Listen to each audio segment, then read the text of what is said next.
새벽 예배드린 여러분 삶 속에, 그리고 하루를 예배로 시작하는 우리 모든 성도들 삶 속에 함께 하시기를 주 이름으로 축복합니다. 우리 찬양으로 하나님께 영광 돌립니다. 찬송가 368장입니다. 찬송가 368장.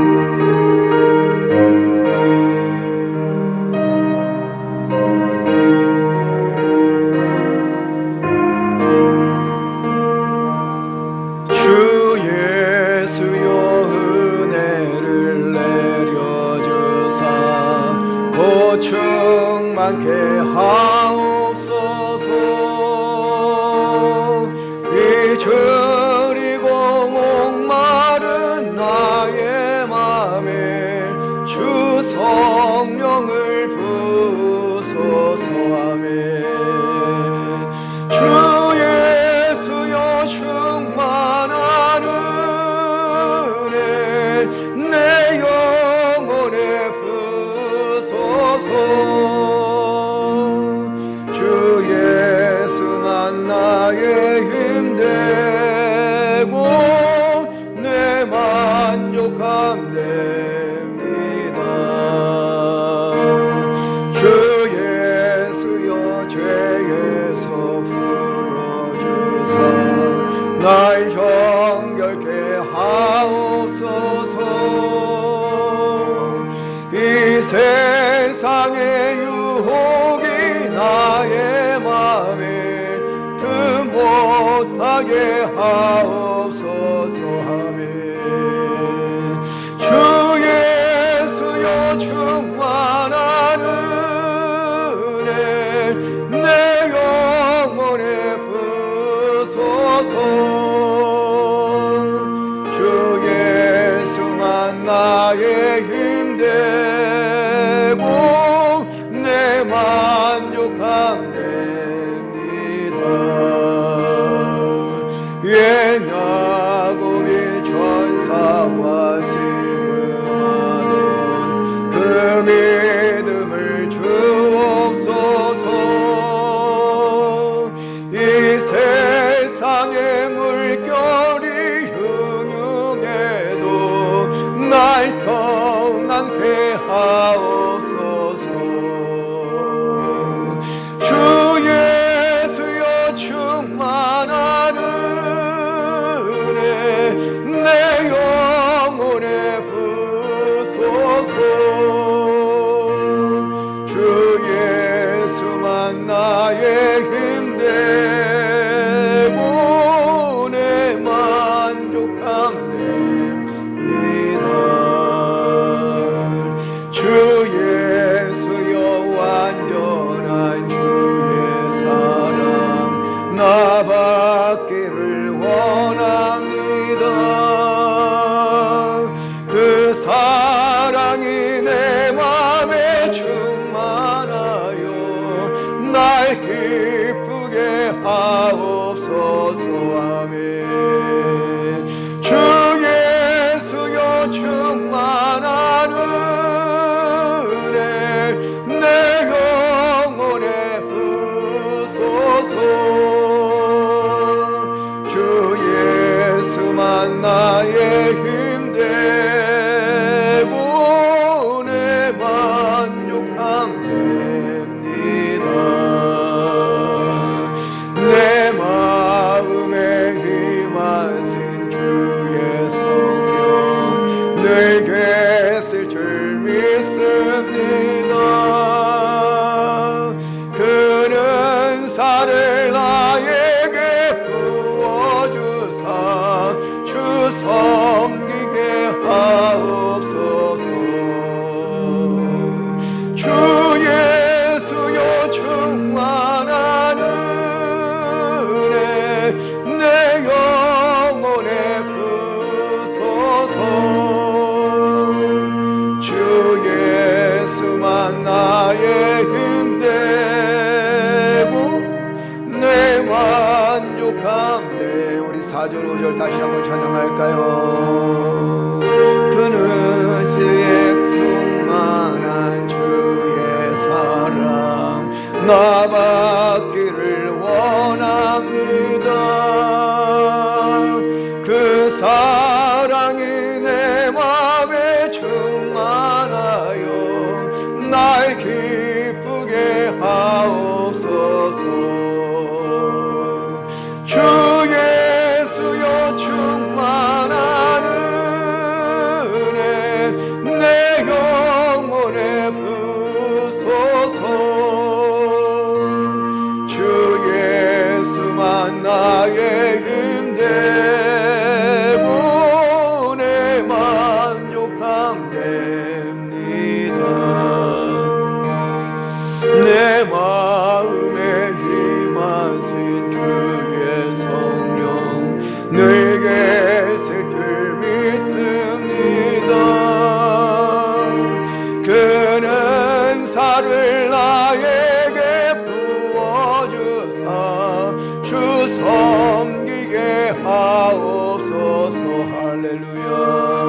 예수만 나의 힘되고 내 맘 욕함대 주 예수여 충만한 은혜 주 예수여 충만한 은혜 내 영혼에 부소서 주 예수만 나의 힘되고 내 만족함대 내 주 예수의 충만한 은혜 주 예수의 충만한 은혜 내 영혼에 부소서 주 예수만 나의 힘되고 내 만족함됩니다. 할렐루야. 주 예수만이 나의 충만한 은혜요 또 나의 만족함인 줄로 믿습니다. 우리 하나님께서 주시는 귀한 말씀은 예레미야서 27장 1절에서 11절까지 말씀입니다. 예레미야서 27장 1절에서 11절까지.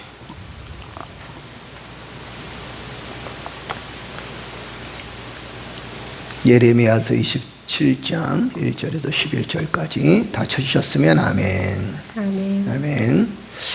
유다의 왕 요시아의 아들 여호야김이 다스리기 시작할 때에 여호와께서 말씀으로 예레미야에게 임하시니라. 여호와께서 이와 같이 내게 말씀하시되 너는 줄과 멍에를 만들어 네 목에 걸고 유다의 왕 시드기야를 보러 예루살렘 온 사신들의 손에도 그것을 주어 에돔의 왕과 모압의 왕과 암몬 자산의 왕과 두로의 왕과 시도의 왕에게 보내매 그들에게 명령하여 그들의 주에게 말하게 하기를 만군의 여호와 이스라엘의 하나님께서 이와 같이 말씀하시되 너희는 너희의 주에게 이같이 전하라. 나는 내 큰 능력과 나의 쳐든 팔로 땅과 지상에 있는 사람들과 짐승들을 만들고 내가 보기 옳은 사람에게 그것을 주었노라. 이제 내가 이 모든 땅을 내 종 바벨론의 왕 느부갓네살의 손에 주고 또 들짐승들을 그에게 주어서 섬기게 하였나니 모든 나라가 그와 그의 아들과 손자를 그의 땅 기한이 이르기까지 섬기리라. 또한 많은 나라들과 큰 왕들이 그 자신을 섬기리라. 여호와의 말씀이니라. 바벨론의 왕 느부갓네살을 섬기지 아니하며 그 목으로 바벨론의 왕의 멍에를 매지 아니하는 백성과 나라는 내가 그들의 멸망하기까지 칼과 기근과 전염병으로 그 민족을 벌하리라. 너희는 너희 선지자나 복술가나 꿈꾸는 자나 술사나 요술자가 이르기를 너희가 바벨론 왕을 섬기게 되지 아니하리라 하여도 너희는 듣지 말라. 그들은 너희에게 거짓을 예언하여 너희가 너희 땅에서 멀리 떠나게 하며 또 내가 너희를 몰아내게 하며 너희를 멸망하게 하느니라. 그러나 그 목으로 바벨론의 왕의 멍에를 메고 그를 섬기는 나라는 내가 그들을 그 땅에 머물러 밭을 갈며 거기서 살게 하리라 하셨다 하라. 여호와의 말씀이니라 하시니라. 아멘. 우리 묵상했어요. 함께 묵상합니다. 삶에서 가장 소중한 가치. 작은 시골 교회에서 목회하는 목사님 이야기입니다. 그분의 5학년 딸이 과제를 가져왔습니다. 자신을 포함해서 함께 여행하고 싶은 사람을 10명 적어보세요. 그 사람들이 모두 물에 빠졌고 한 명만 구조해야 한다면 누구를 구조하겠어요? 딸은 한 명씩 이름을 지었습니다. 5명의 자기 가족이 남게 되자 가장 먼저 자신을 포기했습니다. 그 다음은 수영을 잘하는 엄마, 그리고 남동생, 여동생을 차례로 포기하고 마지막으로 아빠를 살렸습니다. 그러면서 딸은 말했습니다. 아빠는 하나님 말씀을 전해야 하잖아요. 하나님 말씀은 생명을 살리잖아요. 순간 목사님은 망치로 뒤통수를 맞은 것 같았습니다. 당시 시골교회 목회를 하면서 많은 고민으로 인해 탈진한 상황이었습니다. 내가 여기서 말씀을 전한다고 이분들이 복음을 알아들을 수 있을까? 라는 고민 중에 딸을 통해 하나님의 음성을 들은 것입니다. 말씀을 전하는 일은 생명을 살리는 일이다. 이것이 가장 복되다. 그렇습니다. 우리에게 가장 가치 있는 일은 나를 살리신 주님을 드러내는 것입니다. 가정을 돌보는 일, 직장에 다니는 일 등 우리가 매일 하는 일이 지루하고 힘들다면 그 의미를 상실했기 때문입니다. 그러나 보이는 현실이 힘들어도 삶의 의미를 주님께 두고 사명을 감당하기로 결단한다면 모든 날은 결코 헛되지 않습니다. 할렐루야. 우리가 살아가면서 어떤 데 목적을 두고 살아가는가라는 것이 굉장히 중요합니다.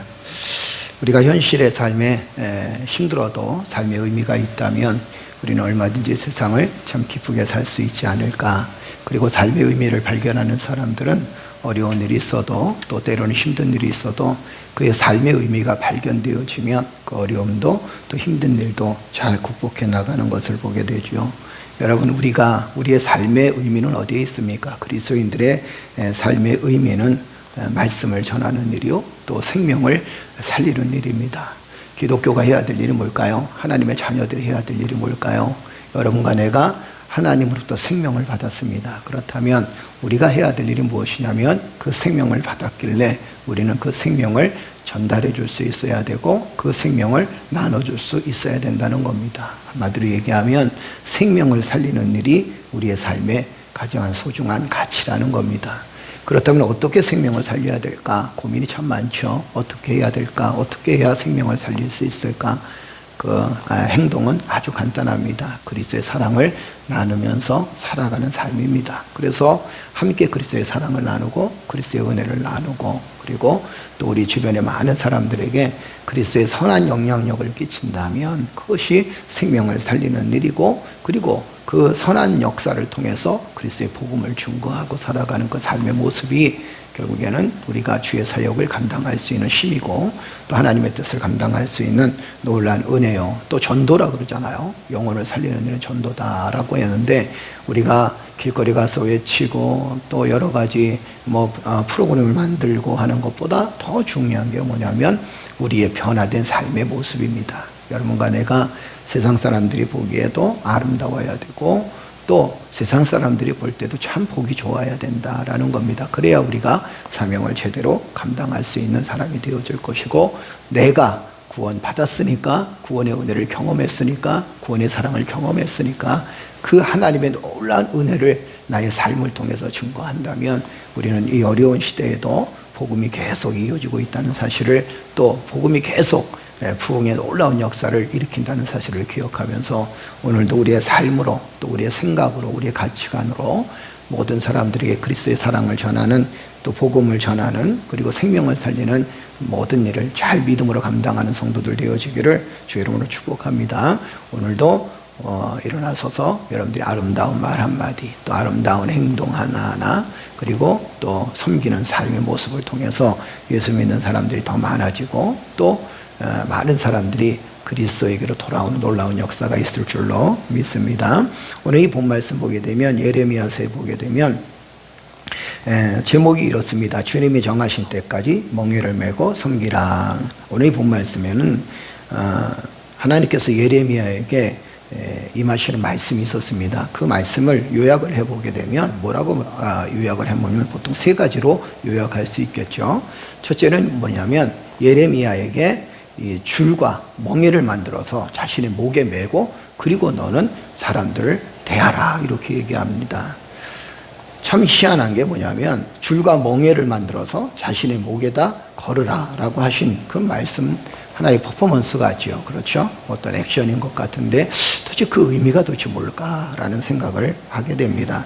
둘째는 뭐냐면 뭐라고 말씀하시냐면 예레미야에게 이 멍에를 너 자신만 메지 말고 지금 여호야김을 보러 온 주변 국가들의 사신들에게 주어라 이렇게 얘기를 합니다. 그리고 또 이 의미가 도대체 무엇인가라는 것에 대해서 세 번째는 이 목에 매는 멍에라는 것은 뭐냐면 하나님께서 이 바벨론 왕 느부갓네살 왕을 부강한 나라로 키워가지고 유다 백성들 뿐만 아니라 유다 백성들이 있고 주변에 있는 에돔, 모압, 암몬, 두로, 시돈 이런 나라들을 전부 다 이 바벨론 왕의 느부갓네살 왕의 종으로 만들겠다 이렇게 선포하시는 내용이 오늘 본문에 나와 있게 되죠. 어떤 이유에서인가라는 것을 돌아보게 되니까 정리를 해보면 이렇습니다. 그 하나님께서 예레미야에게 하신 말씀의 이야기를 정리를 해보면 예레미야야 너는 줄과 멍에를 너의 목에 메고 가라. 그리고 또 많은 주변의 국가들 사신들이 여호야김을 만나러 왔을 텐데 그들에게 그것을 만들어서 모든 나라들 사신들에게 하나씩 나누어줘라. 그리고 너는 선포해라. 하나님께서 좀 있으면 바벨론 왕 느부갓네살을 통해서 그 나라를 부강하게 만들고 그리고는 너희로 하여금 그 나라의 속국이 되게 할 것이고 이 느부갓네살 왕 때문에 너희들은 노예로 전락할 것이다. 너희들은 망할 것이다. 라고 그렇게 이야기해 주고 있는 것을 보게 됩니다. 그 내용이에요. 그럼 우리는 여기서 한 두 가지 정도 의문점을 갖습니다. 왜 하나님께서는 예레미야에게 줄과 멍에를 목에 걸라고 하셨을까요? 우리 2절과 3절 한번 읽어볼까요? 우리 2절, 3절 다 같이 읽겠습니다. 여호와께서 이와 같이 내게 말씀하시되 너는 줄과 멍에를 만들고 내 목에 걸고 유다의 왕 시드기야를 보러 예루살렘에 온 사신들 손에도 그것을 주어 에돔의 왕과 모압의 왕과 암몬 자손의 왕과 두로의 왕과 시돈의 왕에게 보내며 그랬어요. 왜 하나님께서는 이런 목을 매라고 멍에다 목을 매고 그리고 그것을 만들어서 이웃 주변 나라들한테 주라고 하셨을까요? 거기에 보면 어떤 내용이 있냐면 첫째는 뭐냐면 불순종과 악을 행한 유다 백성들을 향한 하나님의 심판의 상징인 것을 보게 됩니다. 여러분 멍에라는 것은 우리가 성경에 보게 되면 죄에 대한 개념이 굉장히 강합니다. 그래서 예수님께서 우리의 멍에를 메고 가셨다, 짊어지고 가셨다라는 것은 무엇을 표현할까요? 그것은 우리의 죄를 짊어지고 가셨다라는 겁니다. 그런데 또 하나는 이 멍에라는 것은 잡혀 있다 아니면 주인의 말에 순종해야 된다 그러잖아요. 여러분도 잘 알다시피 소에다가 멍에를 씌워야 그 주인이 마음대로 조절을 할 수 있다는 겁니다. 조종을 할 수 있다는 거죠. 결국에는 예레미야가 멍에를 매는 것은 하나님의 심판으로 인해서 유다 백성들도 포로 생활을 할 수밖에 없다. 바벨론에 포로 생활을 할 수밖에 없다라고 그렇게 표현되어질 수 있습니다. 하나님께서는 어떤 계획을 갖고 계셨냐면 이 유다 백성들의 악행을 보시고 그들의 악한 모습을 보시고 하나님께서는 결국에는 바벨론의 포로로 끌려가도록 만들어 놓으셨다는 거예요. 그러면서 하나님께서 이 바벨론을 당신의 종으로 표현하신 것을 보게 됩니다. 이 이야기는 곧 뭐냐면 하나님께서 이 바벨론의 나라를 강성하게 하셔서 유다 백성들을 심판하시겠다. 그 주변 나라를 심판하시겠다라는 거예요. 그렇다면 하나님 나라에서 하나님께서 이 세상의 권세를 누가 갖고 계시는가? 권세의 주인은 누구신가? 라는 것에 대한 해답을 우리에게 주시는 것을 봅니다. 여러분과 나의 권세, 이 세상 살아가면서 권세자는 누구신가? 라는 것에 대한 해답을 성경은 이렇게 표현합니다. 모든 권세자는 하나님이시다 라는 거예요. 하나님께서 나라의 권세를 세우시고 하나님께서 나라의 흥망성쇠를 이끌어 나가신다라는 사실을 알게 됩니다. 불순종과 악을 행한 유다 백성들을 향한 하나님의 심판의 상징이 멍에로 나타나게 되는 거죠. 또 한 가지는 더 큰 이유는 서두에도 말씀을 드렸지만 인류의 모든 역사를 이끄시는 분은 누구시다? 그분은 바로 하나님이시다라는 거예요. 유다 민족이 비록 하나님의 선택을 받은 백성이지만 하나님의 선택받은 백성답게 살지 못했습니다. 그래서 결국엔 하나님께서 이 유다 백성들을 징계하시기로 결정하셨어요. 유다 백성들은 하나님의 백성임에도 불구하고 하나님 말씀에 불순종하는 삶을 삽니다. 그리고 거룩한 백성으로서의 삶의 모습을 잃어버렸습니다. 유다 백성뿐만 아니라 그 주변에 있는 여러 국가들까지도 하나님께서 하나님의 주권 아래에 있음을 알게 하시기 위해서 에돔과 모압과 암몬과 두로와 시돈 이 이름을 거론하셔서 그들에게 멍에를 만들어서 예레미야야 너는 그들에게 주어라 라고 표현하는 거예요.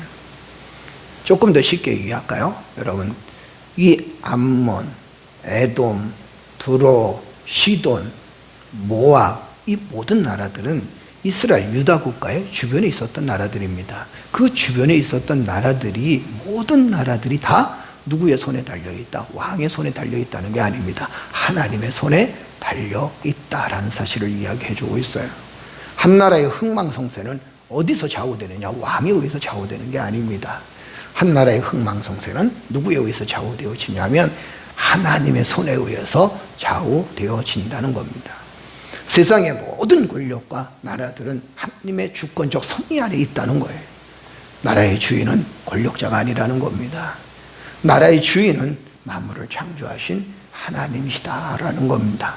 그러므로 하나님의 백성들이 이 땅에 살아가면서 나라의 주인이고, 이 땅의 주인은 권력자가 아니라 하나님이시기 때문에 하나님의 백성들이, 국민들이 결국에는 이 나라의 왕이고 또 이 나라의 주인이라는 겁니다. 여러분, 오늘 우리의 삶의 모습을 돌아보게 되면 마치 나라가 마치 자신의 것이냐, 그리고 권력자의 것이냐, 그렇게 착각할 때가 참 많이 있게 되는 것을 보게 되죠. 여러분, 나라는요, 그리고 하나님의 나라는, 이 세상 나라는 다 누구의 주권에 의해서 움직이냐면 하나님의 주권적 섭리에 의해서 움직인다는 사실을 기억하는 성도들 되시기를 주의 이름으로 축복합니다.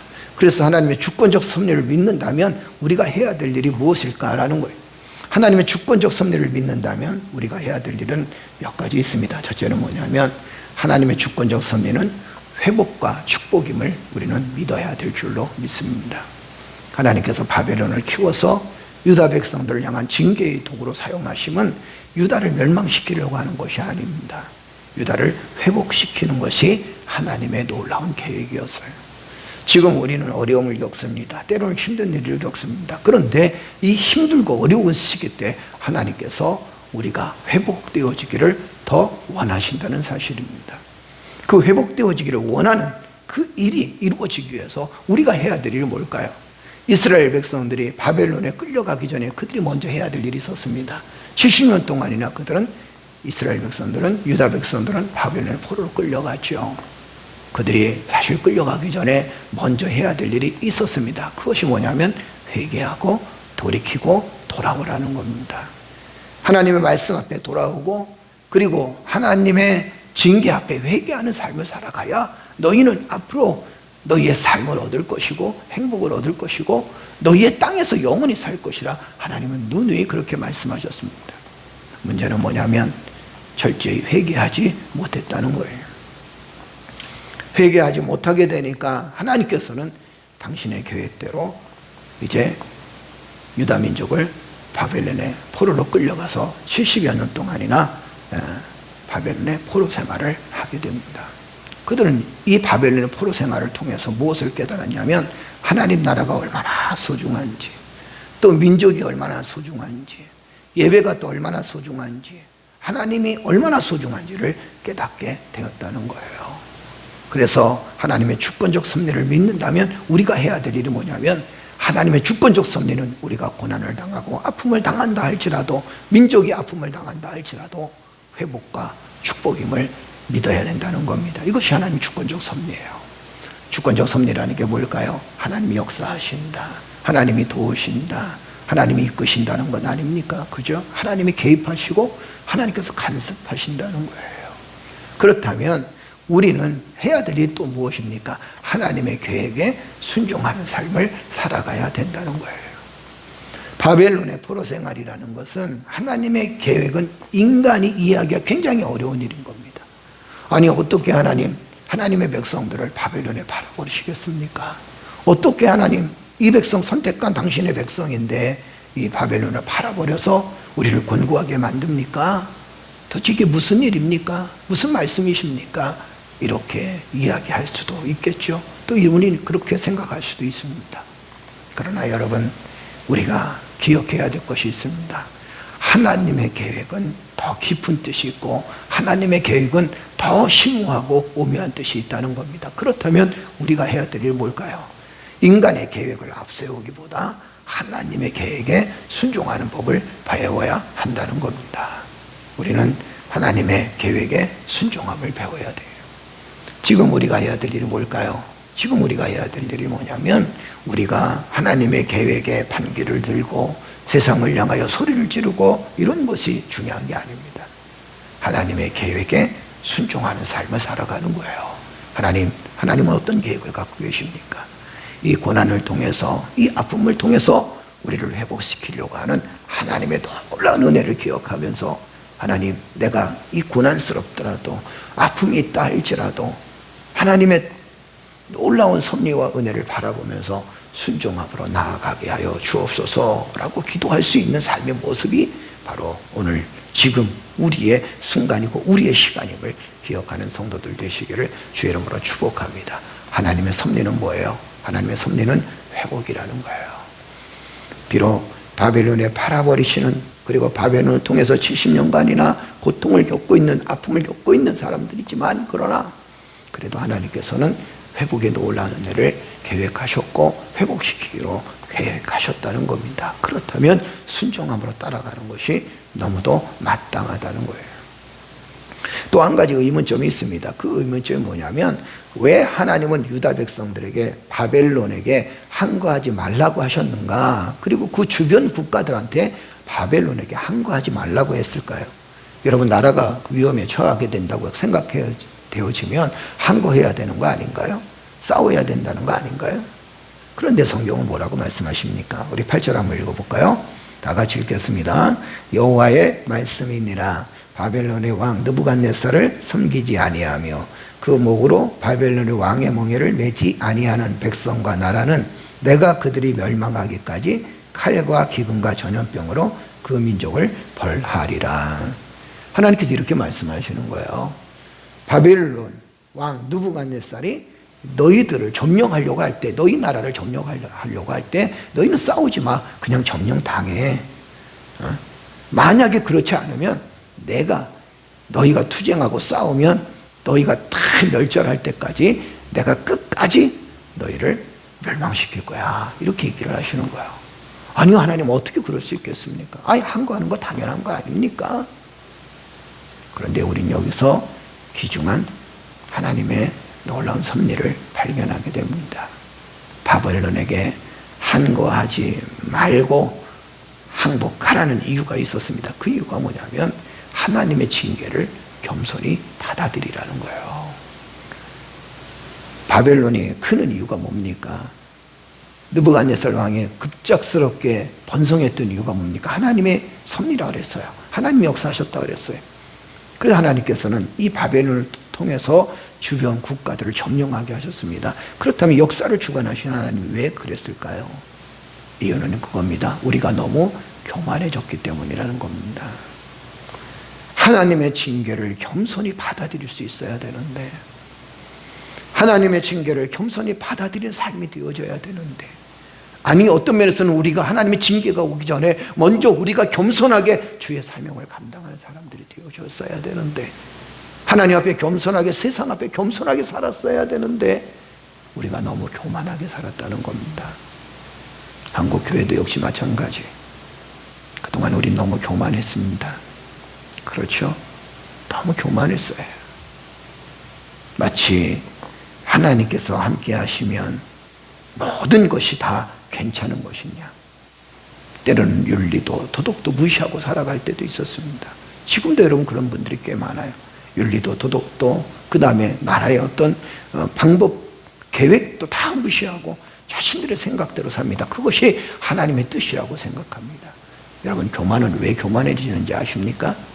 하나님의 뜻과 자신의 뜻을 구별하지 못하니까 교만해지는 거예요. 하나님의 뜻을 구별하게 되면 결국에는 우리가 겸손해질 수밖에 없다는 겁니다. 하나님의 징계를 받아들이지 않는 것은 불법과 악을 행하고도 회개하지 못하는 저주받은 양심을 가졌기 때문이라는 겁니다. 그래서 여러분, 우리는 지금 어떻게 살아가야 되는지 아십니까? 이 예레미야서를 통해서 우리에게 주신 말씀 뭐냐면 이렇게 살아가라는 거예요. 너희는 겸손하게 하나님의 뜻에 따라 순종하며 살아가라는 거예요. 바벨론이 유다 백성을 점령하는 것까지도 하나님께서 계획하신 일이다. 그렇다면 우리가 겪는 이 아픔도 이 슬픔도 하나님께서 계획하신 일이다. 그렇다면 우리가 해야 될 일이 뭐겠어요? 회개하고 순종하며 하나님 앞에 가는 거예요. 회개하면서 순종하면서 가는 거예요. 거기에 살 길이 있어요. 거기에 새로운 길이 있습니다. 또 한 가지는 왜 하나님께서 유다 백성들에게 바벨론에게 항거하지 말라고 하셨을까요? 그것은 지금의 고난과 아픔을 견뎌내야 된다는 사실을 이야기해 주고 있습니다. 고난스럽죠. 아프죠. 힘들죠. 그런데 견뎌내야 된다는 겁니다. 그래야 축복의 미래를 보장받을 수 있다는 겁니다. 징계는 우리의 잘못된 믿음 때문에 일어납니다. 우리의 잘못된 이기적인 삶 때문에 일어날 수밖에 없다는 거죠. 유다 백성들이 타락한 삶을 살았습니다. 하나님의 말씀을 따르지 않고 살았습니다. 자기의 쾌락만을 추구하는 삶을 살았습니다. 그래서 바벨론으로 포로 생활을 겪을 수밖에 없었다는 거예요. 그런데 그 포로 생활을 견뎌내야 예루살렘으로 돌아올 수 있습니다. 한국교회가 더 겸손해져야 된다는 건 뭐냐면, 여러분, 우리가 이 아픔을 어떻게 견디겠습니까? 이 슬픔을 어떻게 견디겠습니까? 우리가 이 고통을 어떻게 견디겠나요? 그런데 견딜 수 있는 방법이 한 가지 있습니다.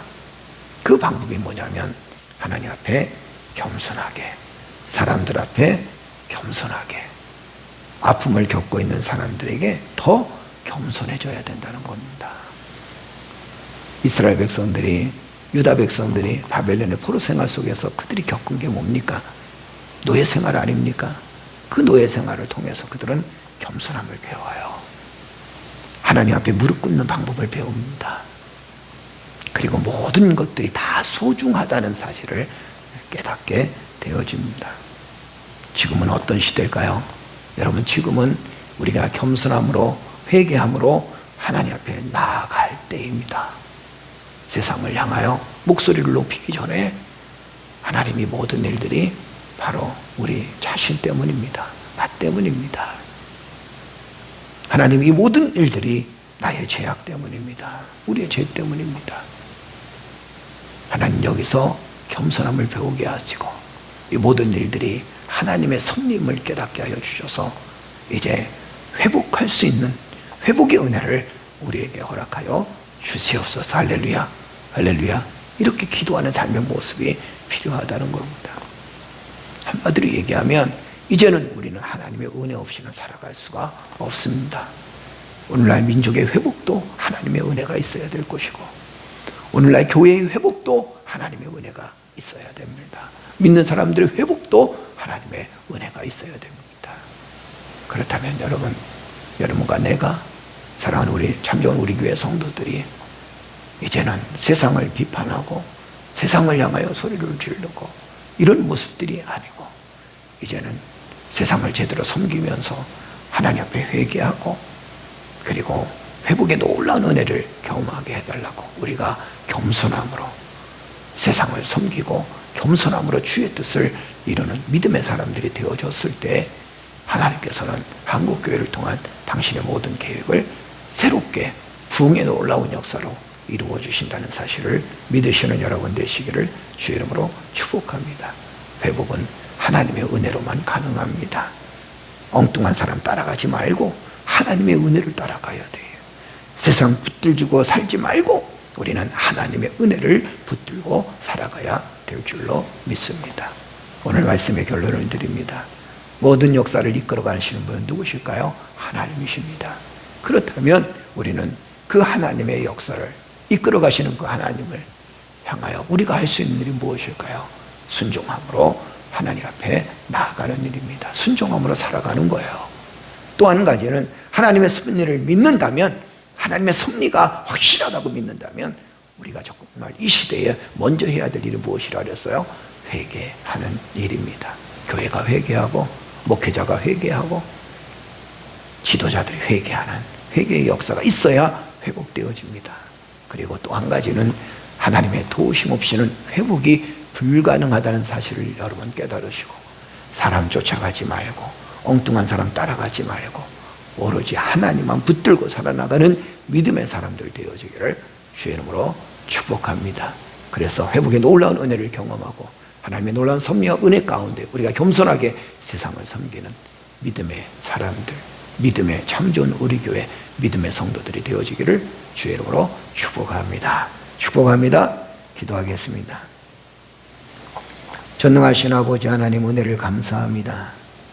예레미야를 통해서 주시는 하나님의 놀라운 말씀과 은혜를 바라보면서 모든 역사를 이끌어 가시는 분은 하나님이심을 고백하게 하시니 감사합니다.